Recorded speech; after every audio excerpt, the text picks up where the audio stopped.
ചിന്തകൾ നമ്മുടെ പ്രവർത്തന മണ്ഡലത്തെയും ബാഹ്യലോകത്തെയും മാറ്റിമറിക്കുന്നു. നമ്മുടെ ഓരോ പ്രവൃത്തിയും ചിന്തയുടെ പ്രത്യക്ഷ ഫലമാണ്. നമ്മുടെ ചിന്തകൾ എന്തായിരിക്കുന്നുവോ അതാണ് നമ്മൾ. ജീവിതത്തെ നിഷേധാത്മക വീക്ഷണകോണിലൂടെ കണ്ടാൽ ആത്മനിന്ദയും ആത്മനാശവുമായിരിക്കും ഫലം.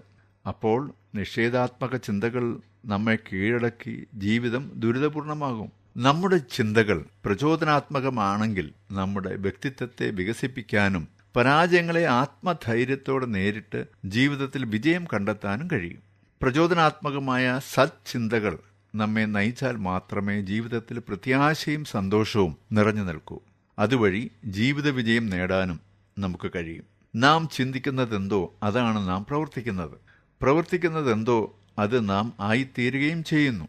അതിനാൽ നമ്മുടെ ഓരോ ചിന്തയും ഭാവിയെ കേന്ദ്രീകരിച്ചുകൊണ്ടായിരിക്കണം. ചിന്തയാണ് നമ്മെ രൂപപ്പെടുത്തുന്നത്. നമുക്ക് വില നിശ്ചയിക്കുന്നതും അത് തന്നെ.